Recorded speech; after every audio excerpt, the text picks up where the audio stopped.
The sense of hope, the sense of relief that came when Gerald Ford assumed the presidency after these many years of deception by the Nixon administration, with the Watergate scandal, the sense of cleanliness, if you will, the sense of fresh air, the sense of openness that one hoped would come with a changing of the guards was really enacted first and foremost by Betty Ford when she decided to tell the world that after a checkup that she had breast cancer, and that was the first time somebody in that highly visible, globally visible, a position had used the word breast and cancer in public. And the effect was instantaneous.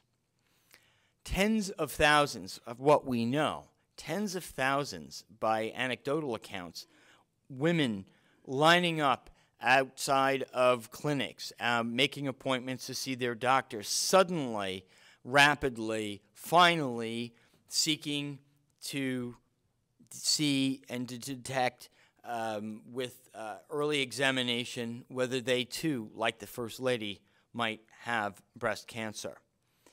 Mrs. Ford writes very eloquently in her autobiography about this moment when she herself was actually up above all of those blinding cameras down below at night at Walter Reed Hospital, and looking down on them, and those cameras were the cameras that she was seeing live on the television sets in her room. Very surreal kind of moment there between person and persona. But she said it was in that instant that she suddenly realized the power a First Lady had for influencing people. The power simply by telling the truth, by simply addressing an issue honestly and not evading an answer.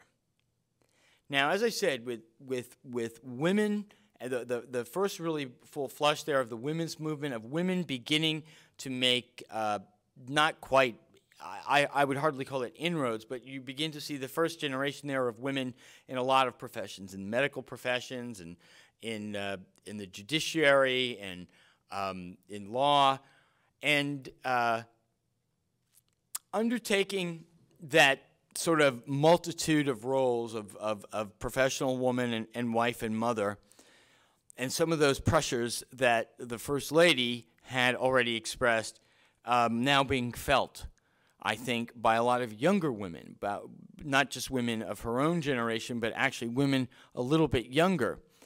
And suddenly I think that there is an instant connection. First of all, there's a gratitude to this woman for sharing information that has always been considered highly personal, and that probably few would have begrudged her trying to keep secret. I mean, after all, Mrs. Truman and Mrs. Eisenhower had in this case, breast cancer while they were in the White House, but Mrs. Truman later did after the White House, and it was never publicly known or discussed. And Mrs. Eisenhower had a hysterectomy. It was only referred to as a woman's problem in the 1950s. And of course, but this is real life. This was real life for millions of people. And of course, not just the women, but those women's husbands and those women's children who also dealt with it.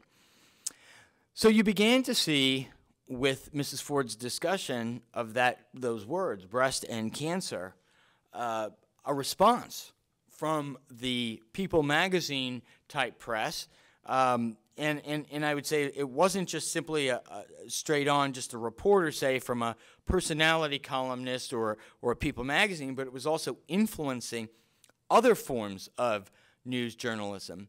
And you began to see that Mrs. Ford is being asked questions about real life with words, loaded words, political words, socially controversial words, like, abortion, like gay, like equal rights for women, and like women in military, in the combat, women in combat and serving in the armed forces. And this whole array of issues begins to percolate up. It's already there. But first ladies had never been, there'd always been this sort of sense of propriety about not raising those kinds of words in the presence of a president's wife, who, no matter how deeply set our ambivalence about this role, has always been a little bit of an American version of, of royalty.